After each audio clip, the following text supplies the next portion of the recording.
Nous chantons ce cantique avec le plus grand sérieux. Nous ne chantons pas les cantiques parce que nous devons chanter les cantiques. Vous savez qu'il y a des gens, des chrétiens, qui étaient malades, qui ont, en chantant des cantiques avec grand sérieux, ont été guéris juste en chantant des cantiques. Donc, les cantiques, on ne les chante pas parce qu'on les chante, tout le monde les chante. Non. Nous, quand on chante un cantique, c'est-à-dire on interpelle Dieu. On dit, Seigneur, nous sommes en train de te louer. Nous sommes en train de te glorifier. Nous sommes en train de t'élever. Ton cœur chante. Amen. Ton âme chante. C'est-à-dire, c'est tout toi qui chante. C'est une communion avec Dieu. Alléluia. C'est ça. Être dans la présence de Dieu. On ne chante pas parce que voilà, on chante. Bon, on chante. Voilà, on chante. Viens à lui, viens à lui. Et puis, notre cœur même ne vient pas. C'est-à-dire, c'est les lèvres. C'est-à-dire, vous savez, le Seigneur Jésus, quand il prêchait, les gens n'aimaient pas beaucoup. Le Seigneur Jésus-Christ. Le Seigneur Jésus-Christ. Voilà. Quand il prêchait, les gens n'aimaient pas beaucoup l'écouter. On cherchait même à le tuer. Oui. Les gens n'aiment pas la vérité. Ils n'aiment pas la vérité. Mais nous sommes ici pour dire la vérité. Chantons les cantiques de tout notre cœur, de toute notre âme, de toute notre pensée, de toute notre force. Soyons concernés. Alléluia. Parce que nous chantons, parce que nos lèvres disent là. Il ne faut pas que ce soit les lèvres qui... Non, c'est-à-dire que c'est notre cœur même qui est en train d'exprimer à Dieu ce qu'il ressent par ce cantique. Et que Dieu nous bénisse. Alléluia. Maintenant, la conséquence de ce que nous chantons, qu'est-ce que Dieu fait? Parce que nous sommes pécheurs. Alléluia. Quand nous le glorifions, quand nous le levons, quoi que nous soyons, lisons rapidement, lisons cela. Je crois que c'est dans Ésaïe. Et ça va nous permettre, ça va en même temps être notre parole, la parole d'introduction. C'est dans les livres d'Ésaïe.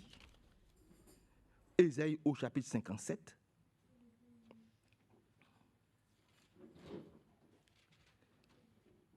Frère Jérôme, prends Ésaïe, chapitre 57.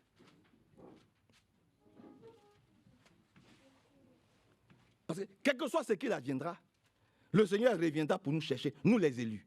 Amen. C'est pour ça que les élus, ils se sentent concernés parce qu'il est en train d'être fait.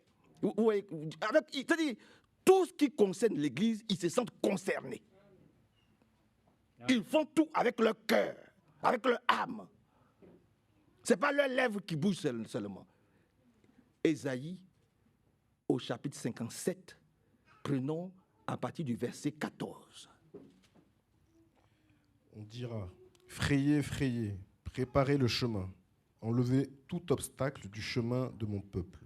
Attends, frayez, asseyons-nous. Frayez, frayez. Ôtez tout obstacle du chemin de qui? Hein? De mon peuple. C'est ce que nous sommes en train de faire. Il faut déblayer tout chemin. Et ce n'est pas le cantique, ce n'est pas les cantiques. Pourquoi on chante des cantiques avant la prédication? C'est pour déblayer le chemin. Amen. Que Dieu nous aide et que Dieu nous bénisse. Alléluia. Amen. Continuons un peu. Car ainsi parle le Très-Haut, dont la demeure est éternelle et dont le nom est saint. J'habite dans les lieux élevés et dans la sainteté. Mais je suis avec l'homme contrit. J'habite dans les lieux élevés et dans la sainteté. Voilà. J'habite dans les lieux élevés et je suis dans la sainteté. Continuons. Mais je suis avec l'homme contrit et humilié. Voilà. Voilà. Je suis avec l'homme contrit et humilié. Oui. Vous comprenez? Il dit, moi, l'unique vrai Dieu, c'est comme ça que c'est écrit dans ma version. Moi, l'unique vrai Dieu. J'habite là-haut. Mais je suis avec les hommes qui se trouvent accablés et qui ont l'esprit d'humilité. Amen. Amen. Et là, ça nous ramène encore dans le psaume 103. Il dit, c'est moi qui vous guéris de toutes vos maladies. Dis un grand Amen. Alléluia. Alléluia. Ce n'est pas quelqu'un, c'est lui. Et lui, quand il dit, il fait. Continuez un peu, frère. Afin de ranimer les esprits humiliés, afin de ranimer les cœurs contris. Oui. Je ne veux pas contester à toujours, ni garder une éternelle colère, quand devant moi tombent en défaillance les esprits, les âmes que j'ai faites.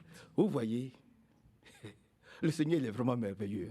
C'est-à-dire, il ne veut pas garder toujours la colère contre nous. Amen.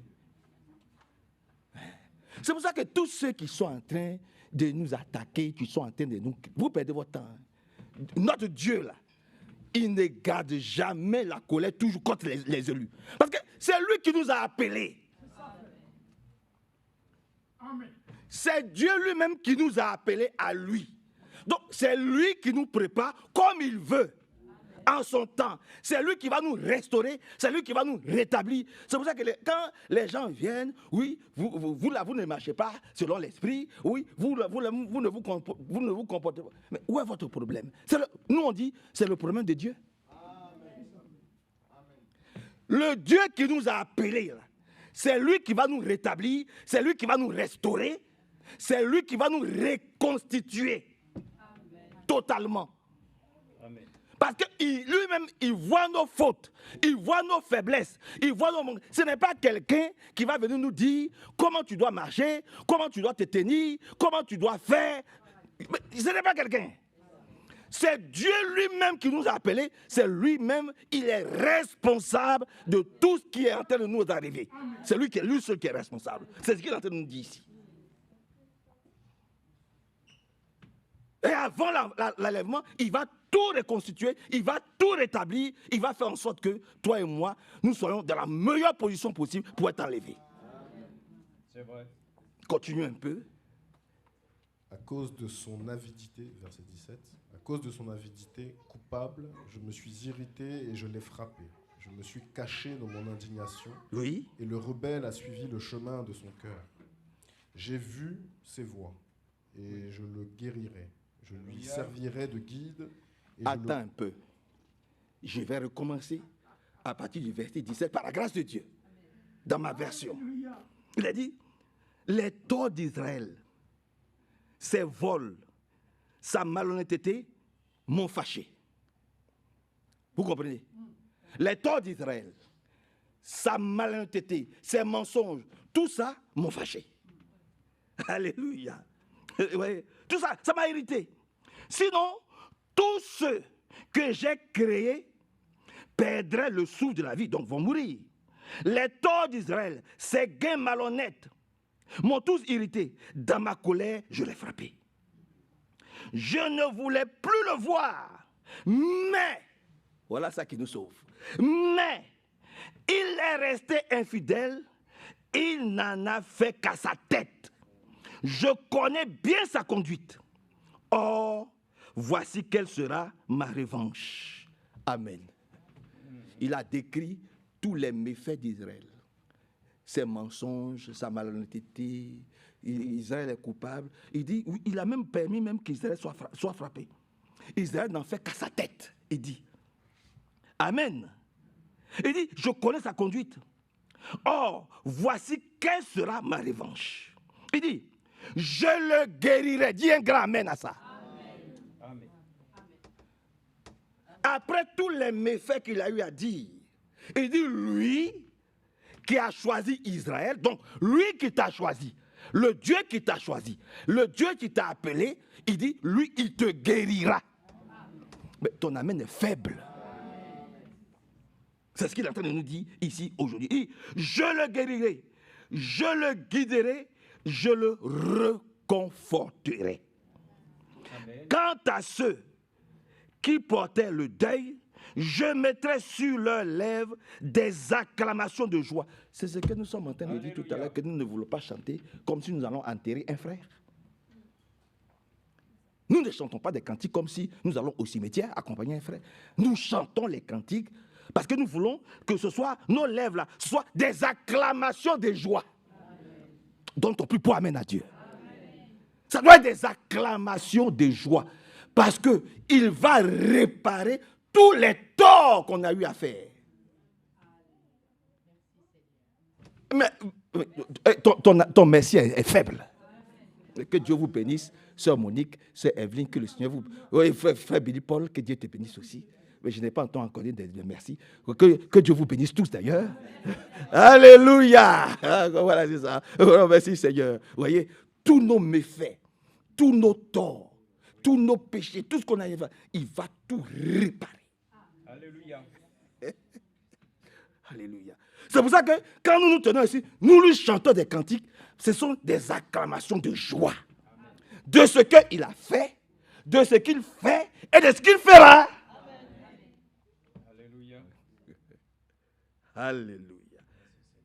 Maintenant, il dit, verset 19, je mettrai sur les lèvres des acclamations de joie. Salut, salut pour tous. Il dit, au plus lointain comme au plus proche, dit le Seigneur, oui, je guérirai mon peuple. Je guérirai mon peuple. Voilà pourquoi quand on vient à l'assemblée, ce sont des acclamations de joie.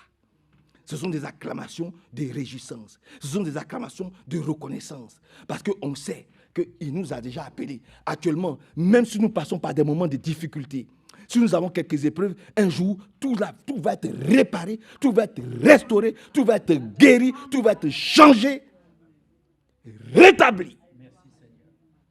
C'est pour ça, ne te décourage jamais. Ne te décourage jamais. Dieu est tout puissant pour te rétablir, pour te restaurer, pour te donner ce que ton cœur désire. Que Dieu nous bénisse. Seigneur, nous remettons tout dans tes mains.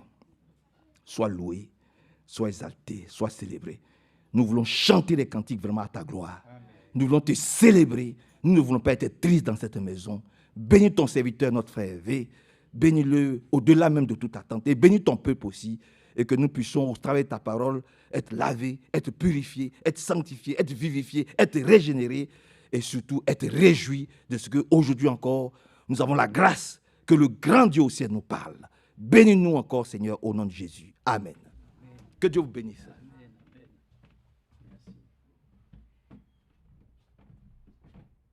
Amen. Que le Seigneur soit remercié. Déjà, tout ça satisfait nos besoins dans notre cœur, d'entendre toujours les conseils de Dieu. Je pensais simplement que beaucoup aiment à chanter, mais ils chantent pour eux-mêmes. Mais nous devons chanter pour le Seigneur.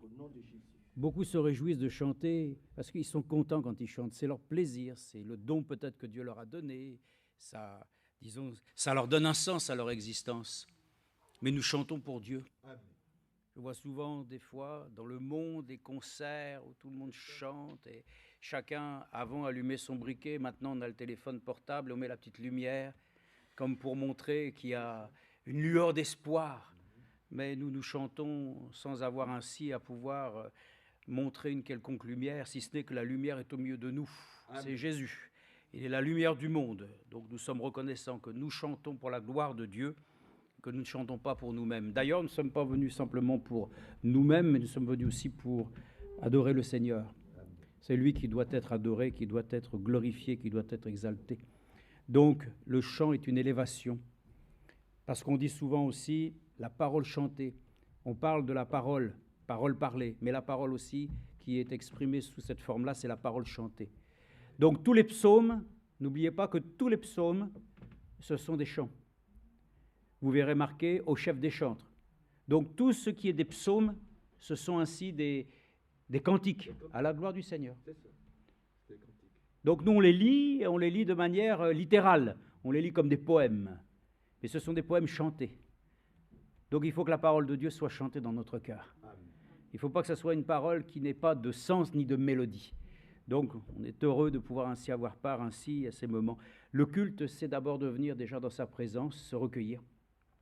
ensuite de se consacrer, puis d'avoir ainsi le moment où nous pouvons l'invoquer, ensuite le chanter, et puis ensuite peut-être des fois le témoigner, d'autres fois certains peuvent y apporter aussi peut-être quelque chose qu'ils ont reçu du Seigneur, un témoignage, et puis ensuite on passe à la parole, et ensuite à la fin on chante encore. Donc le service du Seigneur, le culte est un service qui est complet, et arrive un moment où bien sûr nous devons peut-être considérer les Écritures d'une autre manière, un peu plus peut-être approfondie. Alors cet après-midi j'aimerais parler avec vous d'un sujet qui s'appelle l'éternité. Alors l'éternité, c'est quelque chose de compliqué pour certains. Quand on parle de l'éternité, on parle de quoi ? D'abord, premièrement, nous allons le voir, l'éternité est opposée à ce qui est temporel. Nous vivons dans une chose temporelle. Alors, tout ce qui est lié au temps nous limite. C'est important. L'éternité n'est pas coincée dans des limites. L'éternité, justement, on ne sait pas où ça commence, où ça finit. Et pour cause, l'éternité n'a ni commencement ni fin. Alors on va voir que le temps, c'est quelque chose qui nous compresse. Et je ne voudrais pas parler du temps parce que je n'ai pas le temps. Peut-être un peu plus tard, dans une autre fois. Mais d'abord, premièrement, parler de l'éternité. Donc l'éternité, c'est quelque chose qui n'a ni commencement ni fin. On ne sait pas d'où ça vient, et c'est pour ça qu'on va le voir, que quand on parle de l'éternité, bon, les gens pensent que de toute façon, tout est relatif à ce que nous voyons. Mais tout ce que nous voyons, frères et sœurs, a été créé aussi de telle manière qu'à un moment donné, c'est relié, par exemple, aux années-lumière. Donc tous les scientifiques regardent les choses en essayant de situer à un moment donné où Dieu a créé les cieux et la terre, quand on considère Dieu. Mais enfin, ils vous disent qu'à un moment donné, cela remonte à quelques milliards d'années, parce que c'est là qu'à un moment donné, il y a eu le Big Bang. Donc on remonte et on est capable de pouvoir remonter dans le temps en années-lumière, et on établit qu'à cet instant-là, voilà, il y a eu vraiment quelque chose d'extraordinaire qui s'est passé dans l'univers, mais ce n'est pas ça l'éternité. L'éternité, ça va au-delà des choses visibles. L'éternité, c'est justement ce qui est invisible. Mais l'éternité, par sa grâce, parce que c'est Dieu lui-même qui en a donné la possibilité de nous permettre, nous-mêmes, qui étaient déjà dans sa pensée, de pouvoir être manifestés dans une période qu'on appelle le temps. Alors l'éternité, c'est quelque chose sur lequel nous devons comprendre que ici, là, quand on en parle, automatiquement, c'est une chose qui n'est que partielle. Pourquoi ? Parce que tout simplement, on y est lié aux choses temporelles. Et tout ce qui est lié au temporel est lié au sens naturel, c'est-à-dire qu'on est lié dans notre corps, et notre corps nous limite. On est limité, on ne peut pas aller au-delà de ce qu'on peut. Mais le Seigneur lui-même nous accorde la grâce d'expérimenter, parfois ainsi, une partie de cette éternité. Alors il nous donne dans sa grâce des expériences qui nous permettent de sortir hors du temps. Et Frère Branham disait ainsi que des fois, ainsi nous transporte hors du temps. Mais néanmoins, il faut quand même reconsidérer que tant que nous sommes encore dans ce corps de chair, nous vivons dans ce temps que Dieu nous a accordé, qu'on appelle le temps de la grâce. Donc ce temps de grâce, il est limité.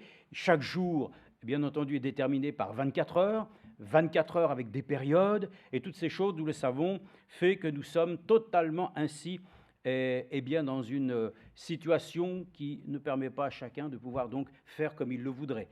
Nous sommes liés à ça. Donc déjà l'éternité, ce n'est pas quelque chose qui est lié simplement au temps. Le temps est quelque chose donc qui a des limites, mais l'éternité n'a pas de limite.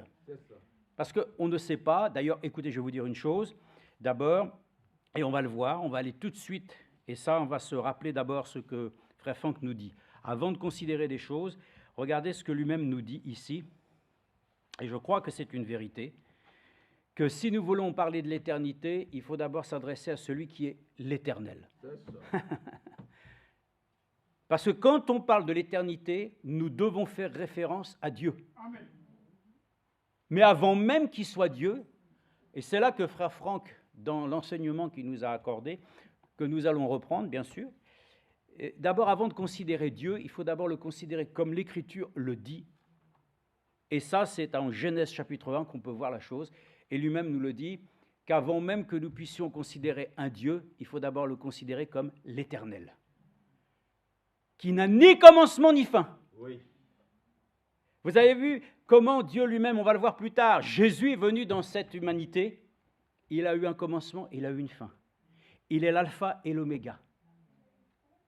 Il a été le tout en tout, c'est vrai, Mais en tant que Seigneur, il a eu une vie, il est né sur cette terre, il y a eu une naissance, il y a eu une mort. Bon, ça, c'est des choses sur lesquelles nous voyons bien que même le Seigneur Jésus-Christ, en tant que Seigneur, il est venu sur cette terre pour un temps défini. Et on va le voir. Jésus, c'était Dieu sur la terre. Il était réellement Dieu, manifesté dans la chair. Mais Dieu ne peut pas se contenir dans la chair. Pourquoi? Parce que Dieu est esprit. Dieu est esprit et Dieu est vie. Alors, est-ce qu'on peut expliquer qui est Dieu? Moi, je ne peux pas vous le dire. Personne ne peut dire qui est Dieu. Parce que justement, Dieu, c'est l'éternel. Et l'éternel, personne ne peut dire comment lui-même peut exister par lui-même. Ce n'est pas possible. Parce que lui-même, il est omniscient, omniprésent, omnipotent. Vous savez, l'éternel Dieu, et c'est ce qu'on va voir, et c'est comme ça qu'il s'est révélé aux hommes, lui-même en tout cas, il ne peut pas ainsi lui-même, je dirais, expliquer à nos cœurs ce qu'il est, parce que de lui-même, il est autosuffisant. Il est en lui-même celui qui a toute chose pour pouvoir exister de par lui-même. Et ça, c'est l'éternité. Et l'éternité, frères et sœurs, un jour, nous allons y retourner. Nous venons de l'éternité et nous retournons à l'éternité. Nous avons vu juste un petit décroché. Et c'est là que Frère Branham le dit. Pourquoi est-ce que Dieu a créé une poche de temps? C'est pour permettre de révéler son amour. Parce que Dieu est esprit, Dieu est amour. Donc, le temps a été créé pour toi et pour moi, pour que Dieu puisse nous manifester en tant que fils et filles de Dieu. Donc, c'est merveilleux. Nous venons de l'éternité, parce que nous étions dans la pensée de Dieu, mais Dieu devait nous manifester afin que nous devenions des fils et des filles de Dieu, afin que nous devenions des sujets de sa majesté, que nous devenions une partie de lui, afin que nous puissions passer l'éternité avec lui, pour pas qu'il soit seul. Dieu lui-même, en quelque sorte, s'est sacrifié. Et comme nous le voyons, il s'est sacrifié en Jésus-Christ, afin que nous puissions régner avec lui l'éternité. Bon, donc ça veut dire que déjà, toutes ces choses que nous pouvons aborder, l'éternité, ça ne s'étudie pas simplement dans un livre. Et regardez ce que frère Franck dit ici. Il dit, au sujet des religieux, tous étudient les Saintes Écritures, mais à cause de leur manière personnelle de le voir, ils parviennent à des résultats tout à fait différents. Faire des recherches et étudier ne suffit pas. Et c'est ce que fait l'ensemble du clergé. Cela doit commencer par une expérience personnelle de salut et en suivant premièrement Jésus-Christ. Il est véritablement le point central de toute la révélation de Dieu et en lui se trouvent cachés tous les trésors de la sagesse et de la connaissance. Amen. Colossiens 2, 2, 3. Donc ça veut dire, celui qui va avoir accès à cette éternité doit passer par celui que Dieu a envoyé. Parce que lui-même le dira dans Jean 3, 16, celui qui croira ne sera pas condamné, il passe ainsi du jugement à la vie éternelle. Donc, nous sommes reconnaissants que l'éternité, cette chose-là, Dieu nous accordera la grâce de pouvoir ainsi à nouveau y accéder pour une vie éternelle. Donc, il dit, c'est pourquoi il est écrit, sondez les Écritures, car vous estimez avoir en elles la vie éternelle, et ce sont elles qui rendent témoignage de moi. Amen, c'est la Bible qui rend témoignage de l'éternité. Ce n'est pas les hommes. C'est la Bible, la parole de Dieu qui rend témoignage de l'éternité. Parce que dans la Bible, Dieu a révélé tout son plan de salut et de rédemption. Et il nous explique exactement où se trouve cette éternité et qui est réellement l'éternité. Alors il dit... Et ce sont elles qui rendent témoignage de moi, et vous ne voulez pas venir à moi pour avoir la vie. Jean 5, 39, 40. Il dit un peu plus loin aussi dans une autre, là c'était au commencement était la parole, là Dieu est dans son plan pour l'humanité, il dit « Personne ne devrait chercher à sonder Dieu par sa propre intelligence, ni essayer de le définir par une formule de compréhension humaine. Il est au-dessus de toute connaissance, et il est littéralement au-dessus de toute compréhension. » Terminé. Il est au-dessus de toute compréhension humaine. L'éternité ne peut pas ainsi être saisie et compris que nous ne puissions d'abord l'aborder à travers celui que Dieu a envoyé, qui nous donne la vie éternelle. Nous venons de l'éternité, mais ici-bas, sur cette terre, dans cette partie où nous sommes, dans ce cercle temporaire, nous ne pouvons pas ainsi comprendre l'éternité. Il faut que Dieu nous accorde la grâce de pouvoir côtoyer notre Créateur, afin que nous puissions dire « Oh, je commence à saisir ce qu'est l'éternité.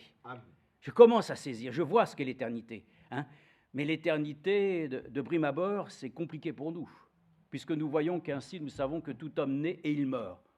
Hein? Mais ensuite, la parole de Dieu dit, il est donné à tout homme de vivre une fois et ensuite vient le jugement. Amen. Bon, donc nous savons qu'aujourd'hui, Dieu nous a plus condamnés, il nous a donné la vie éternelle. Bien. Donc toutes ces choses que nous abordons ici, ça veut dire que c'est dans la parole de Dieu que nous pouvons trouver des explications. Parce qu'il dit, c'est ici à travers la parole de Dieu que nous pouvons avoir accès à l'éternité. Et c'est en découvrant celui que le Seigneur a envoyé, c'est le Seigneur Jésus-Christ. Première chose que nous pouvons lire, et ça, c'est ce que l'homme de Dieu a dit, et je reprends, mais vous allez voir. Et nous l'avons lu ici dans, le frère l'a lu ici, dans cette parole. C'est ici dans Ésaïe, chapitre 14, nous lisons encore ensemble. Alors bon, ce sont des choses sur lesquelles nous prenons appui dans une étude dont nous nous aidons particulièrement de ce que Dieu nous a accordé comme privilège d'avoir comme déjà des serviteurs de Dieu qui nous ont vraiment parlé, qui nous ont donné ainsi la manne du ciel. Donc c'est toujours peut-être un peu compliqué, mais si vous voulez faire un petit effort, essayez de prendre un peu de temps pour essayer de comprendre que quand on étudie la Bible, ça nécessite un petit peu, disons, de respect, mais aussi surtout d'attention. C'est jamais facile, hein. Mais ce sont des choses pour nous faire comprendre qu'il y en a un qui ne veut pas que tu puisses considérer l'éternité. C'est l'ennemi, le diable. Lui, il veut que tu sois toujours dans ta vie considéré comme étant un mortel. Mais Dieu nous a dit que nous ne sommes plus des mortels, nous sommes ainsi des frères et des sœurs en Christ qui avons la vie éternelle. Ça, il n'aime pas. Dès qu'on parle de l'éternité, ça va le déranger. Nous, ça nous plaît. Amen. Parce qu'on en a marre de considérer simplement les choses temporaires. La Bible dit que la foi est une ferme. Voilà, on ne peut pas expliquer les choses. C'est une ferme conviction dans notre cœur. Donc ce sont des choses sur lesquelles, ainsi, nous voulons faire reposer notre cœur. Donc il est dit, car ainsi parle le Très-Haut, dont la demeure est éternelle. Ah. Alors c'est le verset 15. Car ainsi le Très-Haut, dans la demeure, est éternel, et dont le nom est saint. Je demeure dans les lieux célestes et dans la sainteté. Amen. Amen. Donc, il est écrit ici, le Très-Haut, dont la demeure est éternelle. Amen. Amen. Donc, il y a une demeure éternelle. Donc, c'est ainsi intéressant pour nous de considérer l'éternel sera un lieu où nous habiterons pour toujours. Non, il ne faut plus dire pour toujours, parce que toujours, c'est temporaire. Donc, pour l'éternité, Dieu a pourvu que nous ayons une demeure. C'est quoi comme maison ? Mais il n'y a pas besoin de se tromper. La Bible nous a donné la réponse. La nouvelle Jérusalem sera la cité éternelle. Ben oui. Vous voulez quoi d'autre ? Il n'y a pas besoin d'aller chercher des choses. Dieu lui-même a préparé une cité par laquelle ainsi, même quand la terre aura été jugée, qu'il y a eu le jugement dernier, nous allons à nouveau rentrer. C'est pour ça que Frère Branham le disait, il y a ainsi 6 jours, Dieu a créé le monde, le 7e jour, il s'est reposé. Et qu'est-ce qui vient après 7 ? C'est 8. Donc c'est le signe infini. Nous retournons à l'éternité. Donc c'est pour ça que je vous dis, on vient de l'éternité, on retourne à l'éternité. Il ne faut pas chercher compliqué, ne vous inquiétez pas. Après qu'il y a eu ainsi même le millénium, le grand jugement viendra. Ensuite, il va y avoir le diable. Ils seront mis ainsi, bien sûr, en enfer, mais vous savez même que Frère Branham a dit, l'enfer n'est pas éternel. Dieu a créé toutes choses pour un temps, ici pour les choses terrestres, mais même pour ça, l'enfer ne peut pas être éternel. Il y aura pour un temps, la seule chose qui est éternelle, c'est les choses de la vie. Dieu lui-même, il ne peut pas laisser des choses éternelles qui sont corrompues, ce n'est pas possible. Donc ça sera pour un temps même, et nous savons qu'alors nous avons ainsi accès à l'éternité. Donc il y aura des nouveaux cieux, de nouvelles terres. Dieu va créer des nouveaux cieux, de nouvelles terres, et c'est là que nous habiterons. Vous savez avec quoi nous habiterons dans notre cœur ? Avec une chose que Dieu t'a accordée dans ta vie ici-bas. La seule chose, c'est l'évangile éternel. Il faut dire les choses comme la Bible dit. Hein.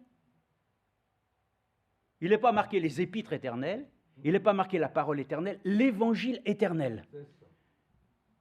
Donc nous aurons ainsi l'éternité avec l'évangile éternel. Et nous aurons une demeure éternelle, avec un Dieu qui est l'éternel, avec des nouveaux cieux, de nouvelles terres, et une cité par laquelle ainsi nous vivrons. Ah, mais l'éternité, ça effraie les gens. Qu'est-ce qu'on va faire déjà une fois, des fois dans la journée, on ne sait pas quoi faire. Là-haut, on ne s'ennuie pas. Dans l'éternité, on ne peut pas s'ennuyer. Pourquoi? Parce que nous ne sommes plus dans des choses sur lesquelles nous touchons les choses temporelles. L'éternité, c'est en dehors de tout ce que vous pouvez concevoir ici-bas. Il n'y a pas de tristesse là-haut, il n'y a rien, parce que c'est les choses à l'état pur, où Dieu lui-même se révèle comme il a toujours été, et qu'on va lire maintenant dans Genèse chapitre 1.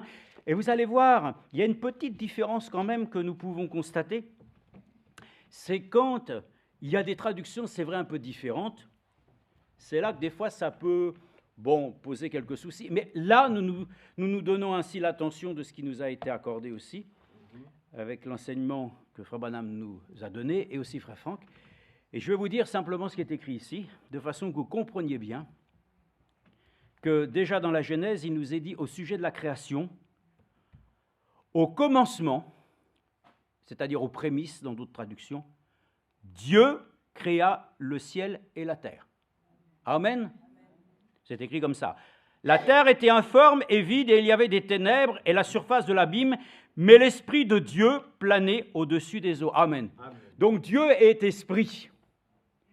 Dieu n'est pas simplement un homme pour être comme toi, pour moi, un homme pour mentir, un homme pour être fatigué. Dieu ne peut pas être un homme. Et selon la traduction littérale, et c'est ce que Frère Franck nous dit, dans les traductions générales en français, on dit au commencement, Dieu créa les cieux et la terre. En fait, nous trouvons dans la traduction littérale, au commencement, Elohim créa le ciel et la terre. Amen. Et oui, parce que ça veut dire, au commencement, l'Éternel créa les cieux et la terre. Donc ça veut dire, quand Dieu se révèle en tant que créateur pour les choses qui sont de ce monde, Dieu est un Dieu qui crée. Il a créé les cieux et la terre, il t'a créé, il m'a créé. Mais avant même qu'il soit Dieu, en tant que Dieu, parce qu'on va le voir, Dieu lui-même s'est révélé comme notre Père. Avant même qu'il soit Dieu en tant que Dieu créateur, la Bible dit qu'il est Elohim, c'est-à-dire il est de toute éternité. Amen. Et en tant que toute éternité, il est l'Éternel qui lui-même se révèle comme étant un Dieu. C'est pour ça qu'on va voir ici dans la traduction qu'il va se révéler pour la première fois dans Genèse chapitre 2, 4, ainsi comme l'Éternel Dieu. Avant même que nous puissions le considérer comme Dieu, parce que voilà, il faut qu'on remonte les choses. Jésus, ça c'est celui qui nous a été donné pour pouvoir être réconcilié avec Dieu. Hein? Mais Dieu, il est notre Père. Amen. Ensuite, en tant que Père, nous savons que, comme Frère Branham l'a dit, Dieu nous ramène au Père. Et il nous ramène aussi à Dieu. Et Dieu doit nous ramener aussi, en fin de compte, à l'Éternel. Amen. Nous devons retourner à l'éternité. Voyez-vous le processus du Seigneur? On passe par le Seigneur Jésus-Christ qui nous ramène au Père. Le Père, c'est le Dieu créateur. Et au-dessus même de ce qu'on peut considérer comme Dieu, il est l'Éternel. Amen. C'est-à-dire de toute éternité, au-dessus de toute chose que personne ne peut comprendre. Personne ne peut saisir. Mais il est l'Éternel. Et il dit lui-même, au commencement était Elohim. Et c'est important, parce que dans cette traduction, je vais lire avec vous, il dit ici, dans l'Ancien Testament, nous rencontrons en premier lieu le mot hébreu Elohim, qui a été traduit dans nos Bibles par le mot Dieu. Le mot Elohim contient toutes les différentes qualités dans lesquelles Dieu s'est révélé. Créateur, conservateur, sauveur, et ainsi de suite. Et puis vous pouvez le trouver aussi toutes les composantes. Alors il y a par exemple El-A, Elohim, Elion. Elion, c'est le Dieu très haut. Et on va voir plus loin, on sort qu'il est aussi El Shaddai, le Dieu qui prend soin. Donc on voit qu'en tant qu'éternel, il a déjà aussi des attributs. Oui, il a des attributs comme ça qu'il montre. Voilà. L'Éternel se révèle déjà dans le premier temps comme étant Elohim. Et puis vous allez voir ensuite ce qu'il dit. Il dit donc, le mot Elohim contient toutes les différentes qualités dans lesquelles Dieu s'est révélé. Amen. Donc dans l'Éternel, tu trouves toutes les qualités du Dieu créateur. Voilà pourquoi on dit que Dieu est amour, mais il révèle d'abord cet amour à travers cela. Et il dit, et El, El-A ou Elohim servent à désigner Dieu. Dans Genèse 14, 8, Dieu se révèle sous le nom de El Elyon, ce qui signifie le Dieu très haut. Le Seigneur Dieu, c'est comme cela, le Seigneur Dieu s'est présenté à Abraham comme El Shaddai, Genèse 17, 11. Ce nom décrit Dieu comme celui qui prend soin, celui qui fortifie. Bon, ok. Lisons maintenant, regardez dans Genèse chapitre 2, verset 4. On dit au départ, au commencement était Elohim. La terre était informe et vide, il y avait des ténèbres et la surface de l'abîme, mais l'Esprit de Dieu planait au-dessus. Bon, tout ce qui a été dit ici, Dieu, Dieu, Dieu, Dieu.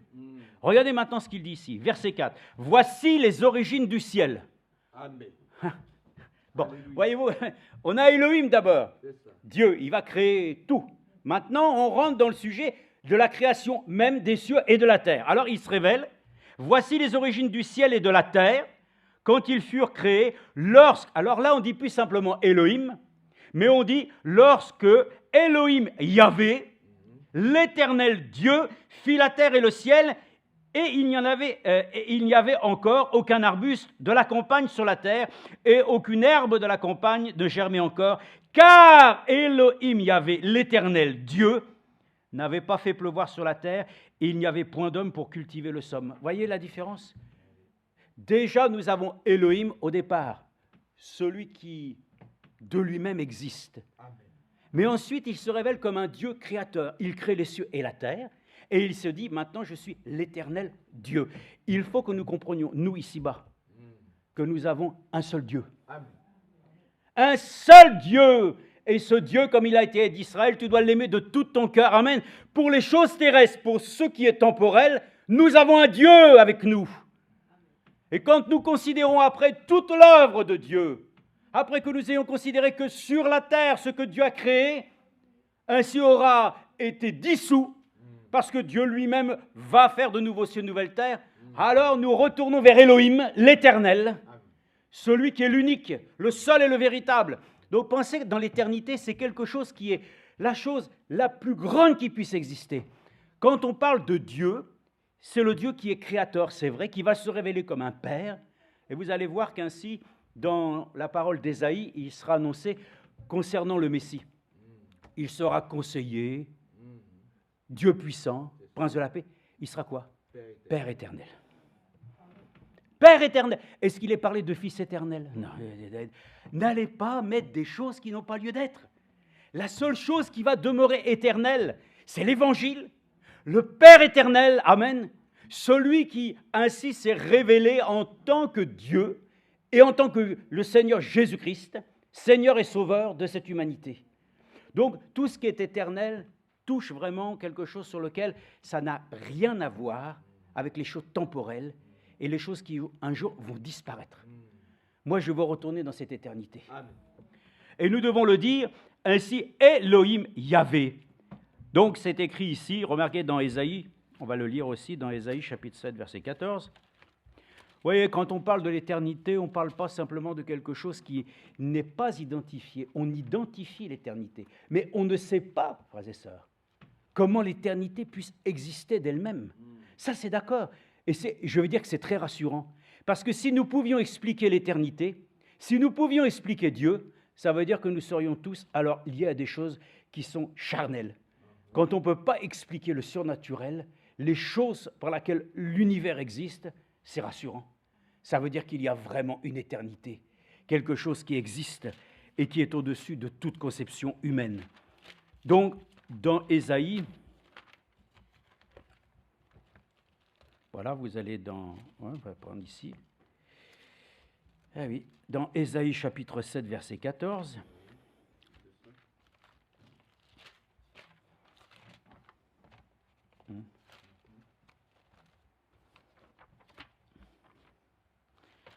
On va y arriver. Hein.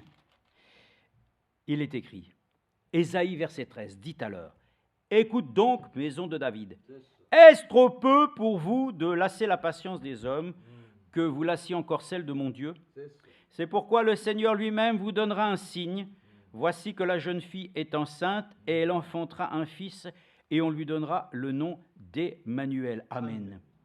Il mangera de la crème et du miel jusqu'à ce qu'il sache refuser ce qui est mauvais et choisir ce qui est bon. Amen. Vous savez, la première chose qui a été, lorsque d'abord Marie elle-même a enfanté le Seigneur, premièrement, Zacharie lui-même, il savait très bien qu'il dit, mais on l'appellera Emmanuel, qui veut dire Dieu avec nous. Mais quand Marie a présenté l'enfant, il a dit, alors comment on va l'appeler? Elle-même a pu dire, on va l'appeler Yeshua, Jésus, Sauveur. Amen. Mais Dieu est avec nous, n'est-ce pas? Donc Dieu se révèle que ce Dieu qui est éternel, il vit avec nous. Il est avec nous présentement et nous pouvons le dire, le Seigneur Jésus-Christ, lui-même, Christ, l'espérance de la gloire, est ainsi un Dieu qui s'est révélé pleinement dans le Seigneur Jésus-Christ et qui dit ici, dans la promesse d'Ésaïe chapitre 9, il dit ici, car un enfant nous est né. Donc, voyez bien, Elohim, Dieu, lui-même, le Père éternel, qui engendre le Fils. Tout ça est lié ensemble. Car un enfant nous est né, un fils nous est donné, et la souveraineté reposera sur son épaule. On l'appellera admirable, conseiller, Dieu puissant, Père éternel, prince de la paix. Amen. Quand nous parlons de notre Seigneur Jésus-Christ, nous avons un accès direct à cette éternité. Amen. Sans passer par lui, les hommes ne peuvent pas avoir accès à l'éternité. C'est pour ça qu'il est dit, beaucoup parlent de l'éternité, ils n'ont pas une expérience d'abord personnelle avec lui. Il dit lui-même, ainsi, et vous recevrez le don de la vie éternelle, vous recevrez le don du Saint-Esprit, vous recevrez la chose qui vous transportera ainsi dans cette éternité. Donc on peut le voir, on l'appellera admirable, conseiller, Dieu puissant, Père éternel, prince de la paix.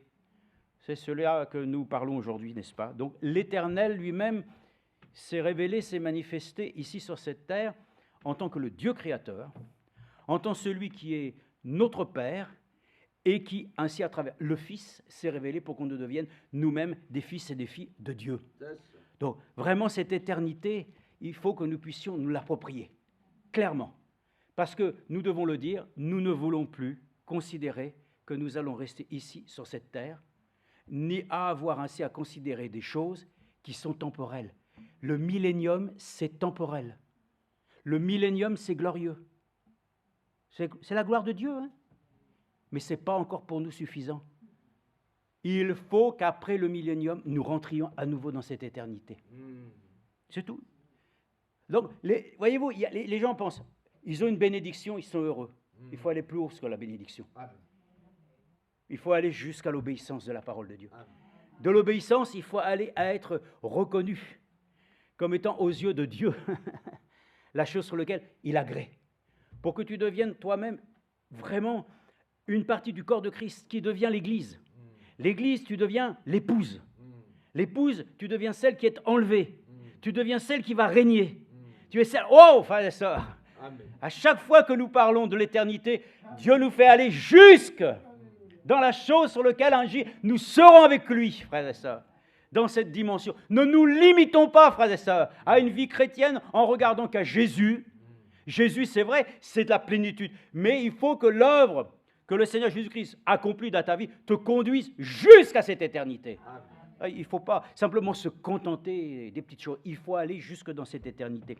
Donc, c'est important de le voir que l'Éternel, notre Dieu, voilà, nous accorde la grâce de considérer ces choses. Alors, nous lisons ça dans cette écriture. Voilà ce qu'il dit aussi. Je lis encore. Je l'avais marqué ici dans ma Bible parce que moi, des fois, je me dis que nous devons comprendre que nous n'avons pas la mémoire suffisante pour pouvoir souvent nous rappeler de toutes les merveilles de Dieu. Alors des fois, je note des choses et puis je me suis dit, concernant justement les différentes manifestations de traits de caractère à travers Elohim, il y a donc ces différentes choses que nous retenons les quatre. El Elyon, qui veut dire Dieu très haut. Genèse 14, 18. El Shaddai, Dieu suffisant qui prend soin. Amen. Le Dieu qui pourvoit. Alléluia. C'est ce qu'avait dit ainsi, c'est vrai, Abraham. Dieu pourvoira. Quand il a essayé de présenter son fils, évidemment, son fils a dit, mais papa, où est le fagot et tout ça, hein, où est le sacrifice? Dieu pourvoira. Bon. Ensuite, Elohim, Dieu éternel. Voyez-vous, Dieu éternel. Amen. Genèse 21, 33. El Gibor, Dieu puissant, Ésaïe 9, 6. Amen. Maintenant, regardez, l'homme de Dieu va un peu plus loin en nous disant ceci. Donc, Elohim lui-même déjà révèle cet être caractère. Mais quand Dieu dit Dieu créa les cieux et la terre, Dieu lui-même, il va montrer qu'en tant que créateur et celui qui va prendre soin de sa création a aussi des traits de caractère particuliers. Et il dit là, nous allons rentrer dans une autre appellation. Et voilà ce qu'il dit. Cette dernière désignation est d'une extraordinaire importance, parce qu'elle est un élément de la promesse du Sauveur et qu'elle est une preuve irréfutable de sa divinité, car un enfant nous est né, un fils nous a été donné, et le gouvernement sera sur son épaule, et on l'appellera de son nom merveilleux conseiller, Dieu fort en hébreu, Egibor, Père du siècle, Prince de paix. Comme nous le verrons plus loin, le témoignage uniforme qui rend Dieu et ses prophètes, et que lui-même voulait venir et voulait être Emmanuel, ce qui signifie Dieu avec nous. Ésaïe 7,14. En rapport avec Elohim, le mot Yahweh en hébreu, J-H-W-H, est aussi utilisé. Yahweh signifie celui qui est éternellement. Amen. Celui qui existe par lui-même. Alléluia. Amen. Celui qui existe par lui-même, l'omniscient, l'omniprésent, l'omnipotent. Donc, il dit ici, celui qui existe par lui-même, et ce mot est rendu dans nos Bibles par le nom éternel. Amen. Dans le premier chapitre de la Genèse, nous ne trouvons que la désignation Elohim. Dans le premier chapitre de la Genèse, nous ne trouvons que la désignation Elohim. Là se trouve relaté que Dieu a créé l'homme à son image, c'est-à-dire qu'il le créa en un corps spirituel. Dans Genèse chapitre 2, 4, nous rencontrons pour la première fois l'expression « l'éternel Dieu ». Il est employé en relation avec les hommes, amen, formés de la poussière de la terre dans un corps de chair. Cependant, c'est seulement au temps de Moïse, alors que Dieu devint réellement un sauveur, qu'il fit connaître ce nom et révéla par là sa signification. Donc, voyez-vous, Dieu lui-même s'est révélé déjà dès les temps anciens au commencement.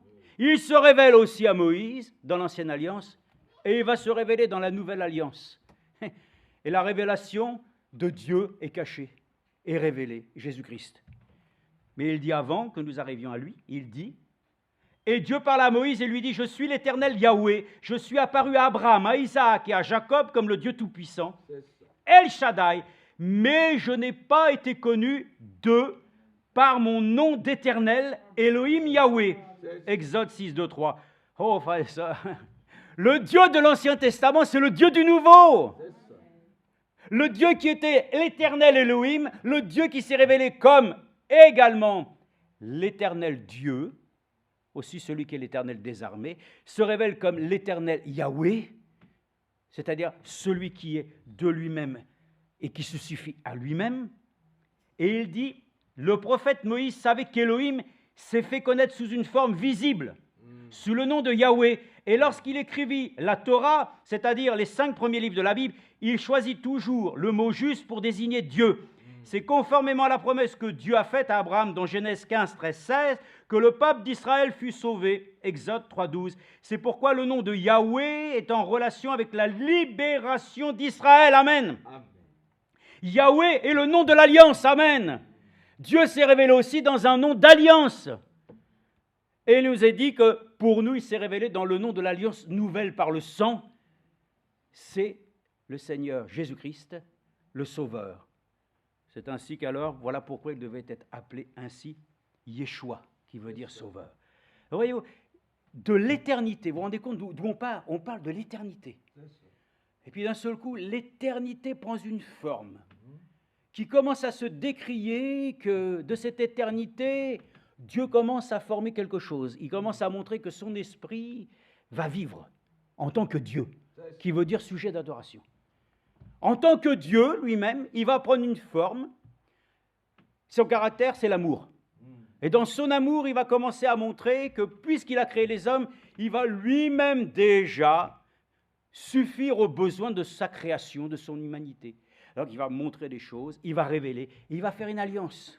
Et dans cette alliance, il va révéler une alliance par le nom dont il est l'Éternel et Dieu. Mais pour que l'Éternel soit Dieu et qu'il devienne réel et manifeste, il faut qu'il puisse aussi dans la nouvelle alliance, bien sûr, se révéler à travers le Seigneur Jésus-Christ. Il dit ceci, encore. C'est pourquoi le nom de Yahweh est en relation avec la libération d'Israël. Non, parce que nous parlons souvent que Jéhovah, souvent les gens parlent de Jéhovah.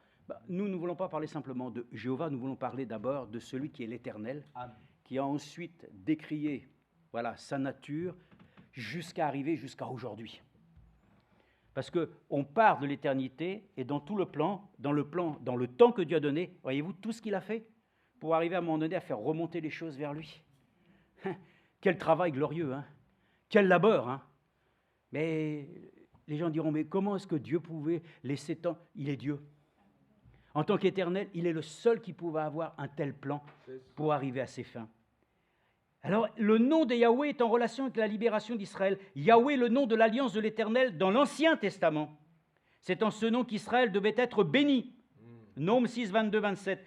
De la même manière qu'Élohim exprime chaque fois la diversité de Dieu, correspondant à ces différentes relations, ainsi en est-il avec le nom de Yahweh.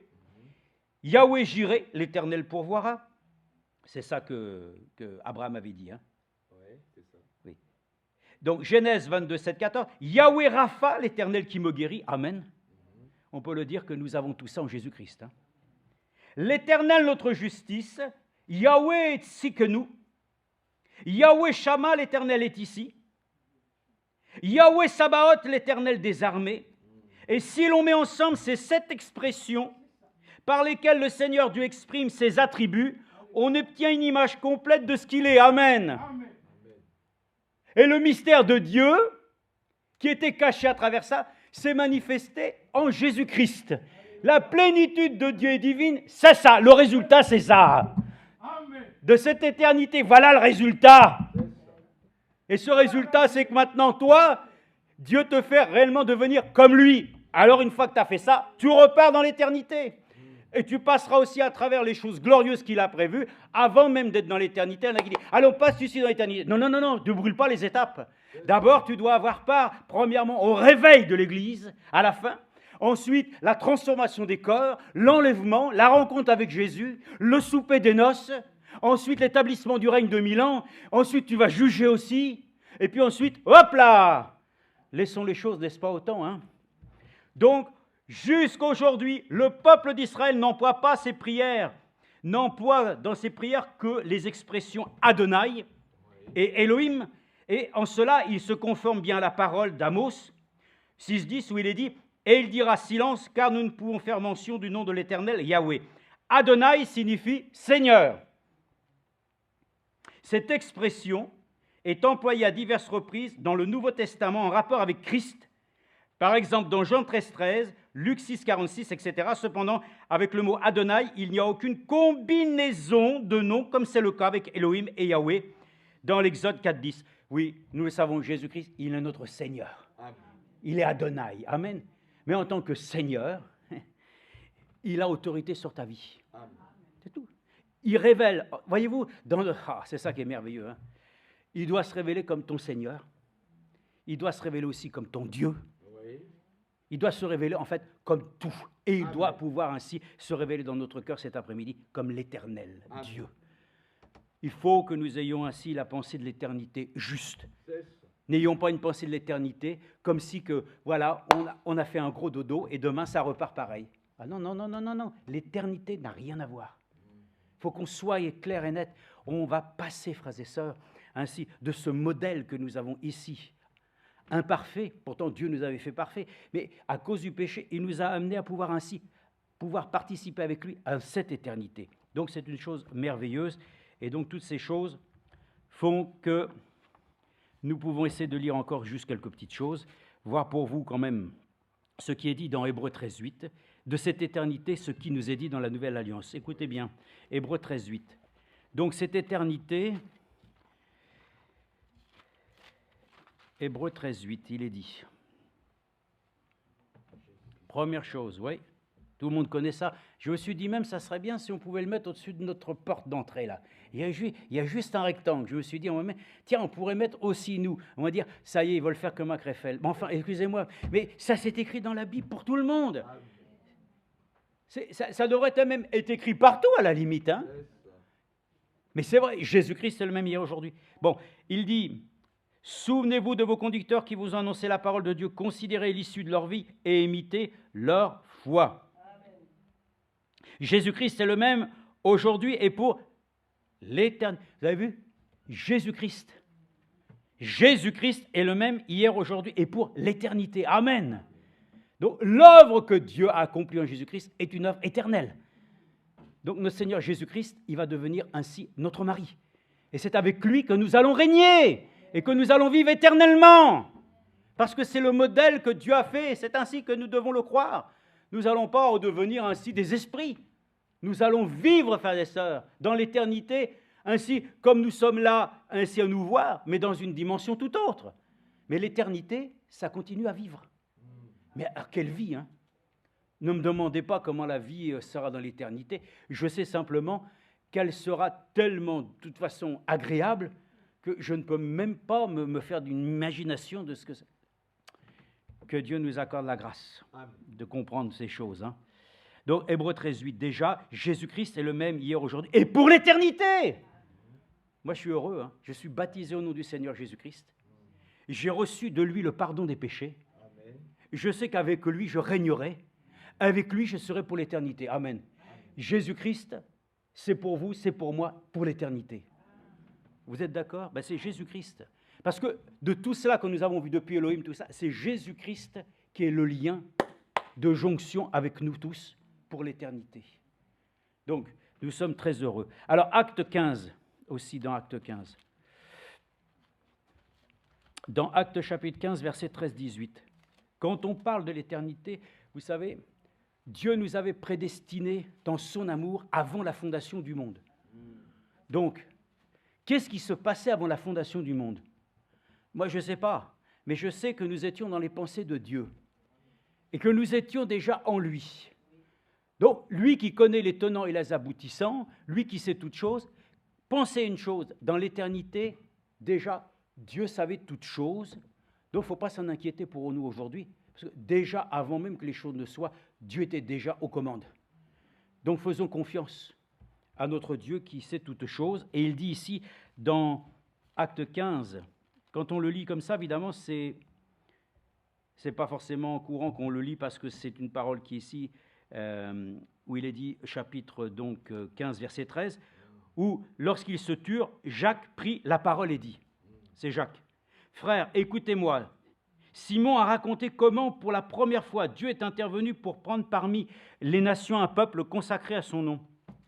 Et les paroles des prophètes s'accordent avec cela, comme il est écrit. Amen. Les paroles des prophètes s'accordent. Donc moi je suis content aussi que la parole aussi du prophète pour notre temps s'accorde pleinement avec les Écritures. Toutes les paroles ainsi s'accordent elles-mêmes. Donc nous sommes très heureux de pouvoir voir que tout ce que nous trouvons dans le message que Frère Branham lui-même, je ne dis pas qu'il l'a apporté lui-même, mais que Dieu lui a confié, est en harmonie avec les Écritures. C'est ça qui est notre joie. Donc, et les paroles des prophètes s'accordent avec cela, comme il est écrit. Après cela, je reviendrai. Oui. Je relèverai la tente de David qui était tombée, j'en relèverai les ruines et je le redresserai. Alors, afin que le reste des hommes cherche le Seigneur, ainsi que toutes les nations sur lesquelles mon nom a été invoqué, dit le Seigneur, qui fait ces choses connues de toute éternité. Amen. Il connaît tout depuis toute éternité. Alors vous allez voir, il y a quelque chose dans Michée qu'il faut qu'on puisse comprendre, parce que c'est vrai que ce n'est pas des fois évident hein, de lire les choses dans la parole de Dieu comme ça, de prime abord, hein, mais heureusement que Dieu nous donne son esprit pour que nous puissions le comprendre. Donc déjà, dit le Seigneur qui fait ces choses connues de toute éternité. Amen. Il connaît tout de toute éternité.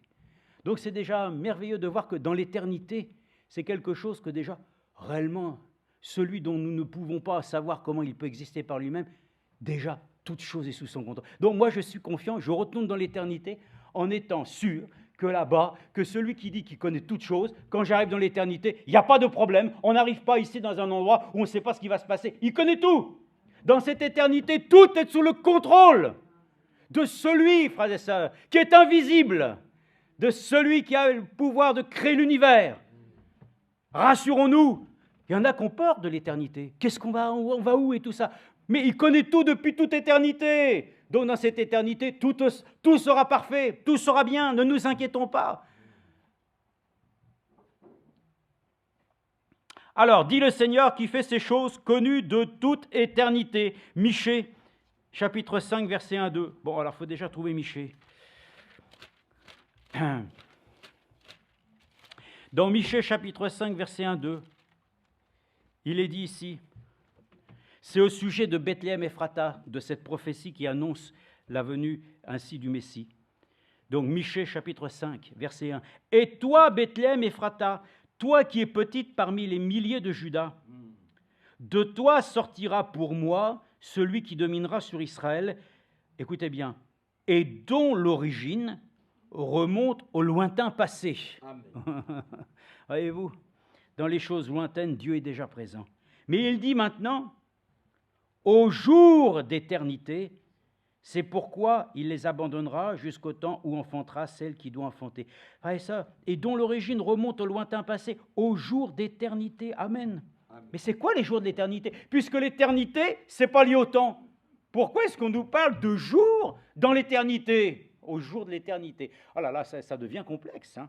D'abord, premièrement, il est parlé au jour déjà d'autrefois, ou dans la traduction autre et littérale, où il est dit « dans les choses cachées depuis toute l'éternité, passées et à venir, que seul Dieu connaît. » Amen. Donc voyez-vous, les jours d'éternité, ça veut dire que ce sont les jours que Dieu a préparés pour nous aujourd'hui. Il les connaît déjà depuis tout temps. Donc tout ce qu'il fait dans ta vie, dans ma vie, Dieu le connaît, il le sait. C'est pour ça que les gens disent « oh mais non, là vous êtes en train de... » Non, il nous a connus d'avance. Et parce qu'il connaît les choses d'avance, il savait que nous l'aimerions, que nous l'accepterions et que nous pourrions être ainsi de ceux qui s'ajoutent à sa suite. Parce que Dieu nous laisse dans le libre choix. Amen. Dieu sait très bien que même si nous ne savons pas ce qui sera à 19h, Dieu le connaît. Et il sait ce que tu auras fait comme choix. Il connaît tout d'avance. Donc il dit au jour d'éternité, c'est-à-dire au jour, c'est-à-dire autant dans cette éternité, hein.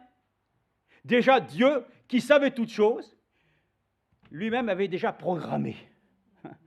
Donc, je suis heureux, frères et sœurs, que ce Dieu qui a programmé ce temps, un jour, ce temps va disparaître. Ce temps, on ne va plus en entendre parler. Hein. Ce temps est irrationnel. Je sais bien comment me dire que Albert Einstein a parlé de la relativité.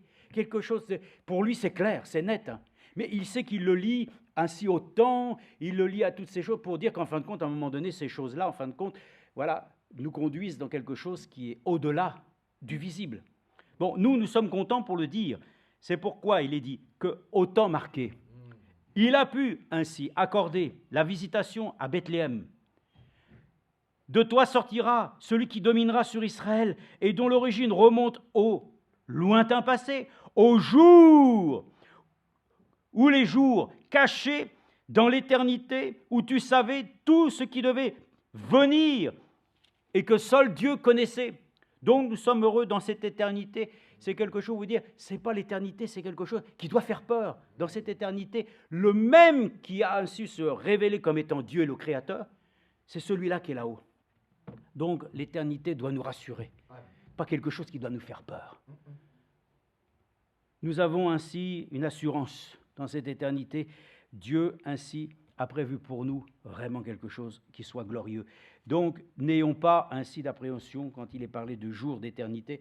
Dans cette éternité, Dieu avait déjà proclamé un temps pour nous, et ce temps de grâce ainsi que nous avons et que nous profitons doit être honoré et doit être glorifié comme étant un temps favorable pour nous préparer ainsi à sa proche venue. Dans Ésaïe aussi, encore une fois, dans Ésaïe 45, Ésaïe 45, verset 17. Ésaïe 45, 17, et nous allons bientôt finir. 45, 17, il est dit ici.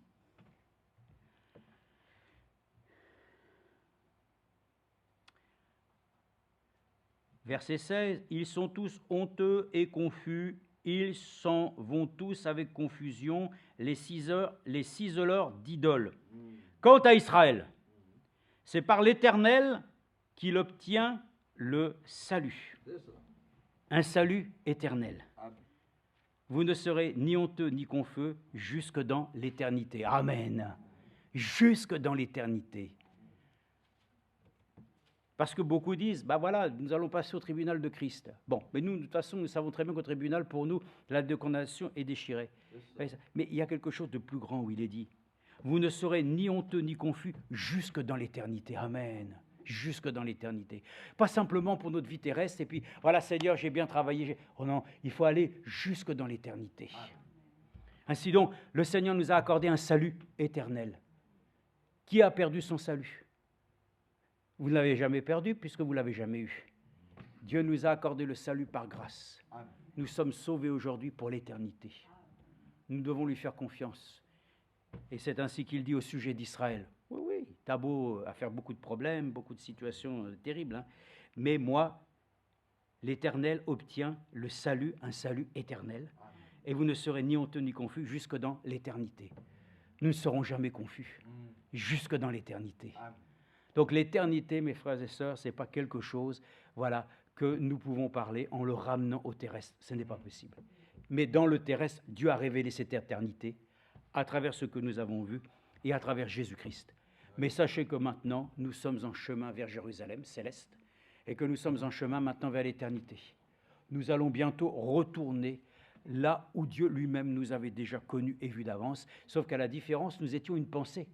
Tandis que maintenant, nous sommes devenus une réalité.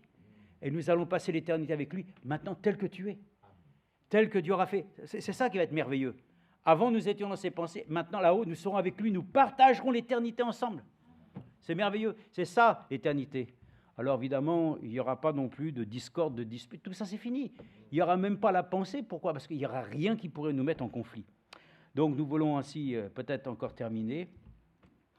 Ecclésiaste 3:11. Regardez, ça, c'est une parole aussi. J'avais réfléchi quand j'étais plus jeune. Je me suis dit, qu'est-ce que encore ça veut dire ça? Oui, mais écoutez, tout s'explique quand soi-même nous vivons une expérience dans le Seigneur qui nous permet de dire, ah oui, voilà, ce n'est plus simplement des pensées, des théories, quand ça devient une pratique, ça se révèle dans notre cœur. Donc c'est dans le livre de l'Ecclésiaste au chapitre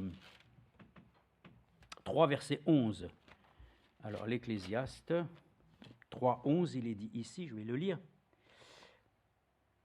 Alors, bon, c'est au sujet des diverses pérégrinations du temps. Il y a un temps pour toutes choses. Verset 9, que reste-t-il à celui qui travaille de la peine qu'il prend? Oui. J'ai vu le souci que Dieu donne aux humains comme moyen d'humiliation.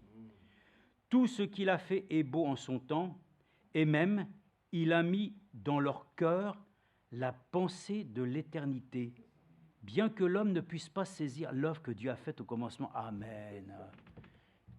Alors, j'ai pensé à cette écriture où il est dit « afin que vous connaissiez la hauteur, la profondeur et la largeur de l'amour de Dieu. » Pourquoi? Parce que s'il a dit ça, c'est parce que justement l'amour de Dieu et l'éternité n'est pas lié ainsi à des dimensions. Quand il dit « afin que vous connaissiez », ça veut dire « afin que vous sachiez qu'il est en dehors de toute limitation ». Dieu, cet après-midi, est illimité. Donc, il ne faut pas connaître ainsi notre Dieu. Quand on parle de l'éternité, tout est possible à celui qui croit. Toutes les lois physiques, les lois terrestres et tout ça, Dieu les a vaincues aussi pour nous. Par la foi, nous pouvons croire que l'éternité qui est dans notre cœur nous donne accès à l'impossible. Vous comprenez? Quand on a la pensée d'éternité, tout devient possible. Sinon, on ramène toujours, oui, mais, et puis quoi, et puis comme, enfin, ça. Allons dans cette éternité. Allons nous projeter vraiment dans les choses célestes, afin que nous puissions toucher réellement, amen, l'auteur de la vie éternelle, le grand créateur. Et il dit donc c'est ainsi. Oui, il a mis la pensée de l'éternité dans le cœur de l'homme, mais ce n'est pas suffisant. Donc ça veut dire que tous les hommes, ainsi même, ont une pensée de l'éternité. Il y en a qui disent, moi je ne crois pas en Dieu. Ben, le fait déjà que tu dises ça, c'est que déjà quelque chose te chagrine. Hein? Mais la pensée de l'éternité n'est plus suffisante dans notre cœur aujourd'hui. Moi, j'ai la pensée que laisse tes pensées tranquilles. Laissons l'éternité pleinement prendre part en nous. Il faut que, moi j'avais commencé ça, j'ai dit mais comment ça, la pensée d'éternité? Oui, mais en Jésus-Christ, ça devient une réalité, ce n'est plus une pensée. Donc que l'éternité ne soit pas une pensée cet après-midi simplement, de quelque chose. Non, l'éternité c'est la chose la plus grande et la plus vaste qui puisse exister, que nous avons donc à considérer. Je crois qu'il y a le Proverbe 8-20, je ne sais pas pourquoi j'ai marqué, mais Proverbe 8-20, on va peut-être le lire et puis on va laisser. Proverbe 8-20. Ah oui, c'est ça, j'ai marqué ici. Regardez, Proverbe, je marche dans le chemin de la justice au milieu des sentiers de la droiture pour donner des biens en héritage à ceux qui m'aiment et pour remplir leur trésor. L'Éternel me possédait au commencement de son activité. Amen. Avant ses œuvres les plus anciennes, j'ai été établi depuis l'éternité. Amen. Donc vous vous rendez compte, comme disait Frère Branham, un prophète ne devient pas prophète, il naît prophète. Parce que de la pensée de Dieu, il l'avait déjà vu comme ça. Et j'ai pensé, nous-mêmes, regardez, il dit, j'ai été établi depuis l'éternité. Amen. Donc nous venons de l'éternité encore une fois, nous avons été conçus là-bas et nous retournons à l'éternité. Amen. Ne laissez pas à un moment donné encore, et nous verrons ça plus tard, qu'à un moment donné, le temps ne pourra plus nous retenir. Nous ne serons plus des enfants de Dieu du temps. Il faut que nous soyons, et c'est ça le retour du Seigneur aussi, qui va ensuite progressivement nous faire sortir des choses temporelles. Il faut que nous sortions du temporel. Parce que les choses du temporel, ça ne dure qu'un temps. Et il dit, dès le commencement, avant l'origine de la terre, attendez, c'est pas ça, j'ai oublié. L'Éternel me possède au commencement de son activité, avant ses œuvres les plus anciennes. J'ai été établi depuis l'éternité, dès le commencement, avant l'origine de la terre. J'ai été enfanté quand il n'y avait point d'abîme. Oh, notre origine est plus que céleste, n'est-ce pas? Oh, ça vient de loin tout ça. Hein? Avant que les montagnes soient établies, avant que les collines, j'ai été enfanté. Il n'avait encore fait ni la terre, ni les campagnes, ni le premier grain de poussière du monde. Lorsqu'il disposa les cieux, j'étais là.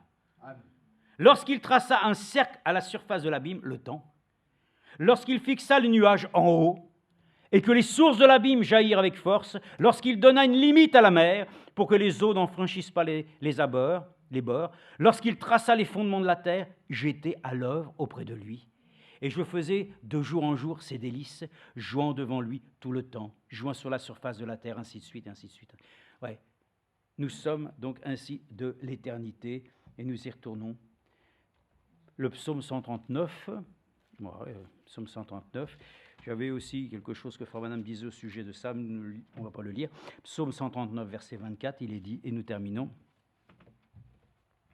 Pour nous ce soir, il est dit... Verset 21, 139, 21. « Éternel, n'aurais-je pas eu de la haine pour ceux qui se haïssent, du dégoût pour ceux qui se soulèvent contre toi? Je les hais d'une parfaite haine, ils sont devenus pour moi des ennemis. Sonde-moi, ô Dieu, et connais mon cœur. Éprouve-moi et connais mes préoccupations. Regarde si je suis sur une mauvaise voie et conduis-moi sur la voie de l'éternité. » Amen. Il faut que nous soyons conduits à la voie de l'éternité. Amen. Les voies ainsi de Dieu doivent nous ramener là où nous avons toujours été. Donc voilà, la notion de l'éternité est quelque chose d'extraordinaire. C'est quelque chose sur lequel ainsi nous voyons bien que nous ne pouvons pas dire qui est Dieu. Ah, pourtant si, on sait que Dieu lui-même, c'est Elohim. Ah, c'est celui qui est... Ah voilà, c'est l'éternel. Voilà pourquoi nous pouvons le dire aussi, hein, éternel notre Dieu. C'est une chose aussi que nous pouvons dire ainsi dans la louange. Éternel notre Dieu. Donc l'éternel, je crois qu'il y avait un petit cantique qui dit qui combattra pour nous. L'éternel combattra pour nous. Amen. L'éternel combat pour nous. En tout cas, nous sommes ainsi de l'éternité. Que Dieu nous accorde la grâce de pouvoir donc rechercher le chemin de l'éternité. Amen. Amen.